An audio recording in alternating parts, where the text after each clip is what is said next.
Sir, మద్యపాన నిషేధంపై మీ అభిప్రాయం ఏంటి? ఏపీ గవర్నమెంట్ ఇచ్చిన మద్యపాన నిషేధం ప్రామిస్ గురించి ఇప్పుడు ఉన్న సిట్యుయేషన్‌పై మీ అనాలిసిస్ ఏంటి?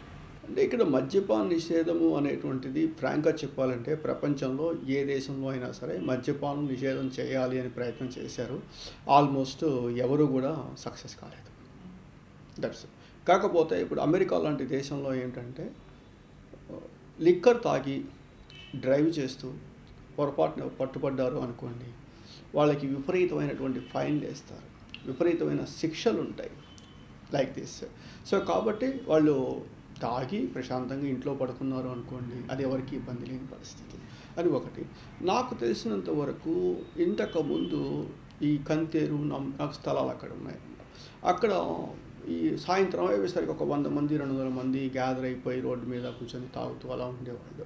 ఇవాళ అలాంటి షాప్స్ ఇప్పుడు లేవు ఈరోజు. అంటే ఆల్మోస్ట్ నా ఉద్దేశం ఏంటంటే ప్రతి షాప్కి ఒక బెల్ట్ షాప్ అనేటువంటిది ఏవో ఉన్నాయి. ఆ బెల్ట్ షాప్స్ అన్నీ కూడా రద్దు చేసేసారు. ఫస్ట్ ఆఫ్ ఆల్ రద్దు చేయటం వల్ల వాళ్ళకి ఇన్కమ్ అనేది తగ్గిపోయింది డెఫినెట్గా. అంటే ఏంటంటే ఇంతకుముందు గవర్నమెంట్స్ అన్ఫార్చునేట్లీ ఈ మద్యము అంటే ఈ లిక్కర్ అనేటువంటిది they are considered as a income source.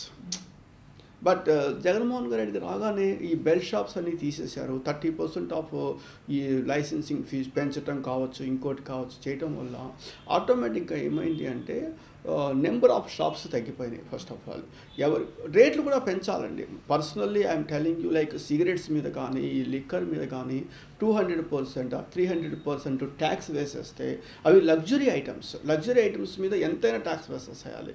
But whereas if you are going with milk or rice like essential commodities, ఈ ఎసెన్షియల్ కమోడిటీస్ని మనము టచ్ చేయకూడదు. అవి మాత్రం ప్రైసెస్ అనేవి అవైలబుల్లో ఉండాలి ఫస్ట్ ఆఫ్ ఆల్. బట్ ఈ లగ్జరీ ఐటమ్స్ మీద కొంచెము ఎక్కువ పెంచేస్తే దట్ షుడ్ బి బెటర్. నా ఉద్దేశం ఇప్పుడు కంపేరిటివ్గా తగ్గాయి అనుకుంటున్నాను నేను. తగ్గడం అంటే ఐ మీన్ సేల్స్ తగ్గాయి, కొంచెం కంట్రోల్లో ఉందనే నేను అనుకుంటున్నాను పర్టికులర్లీ ఫర్ దిస్.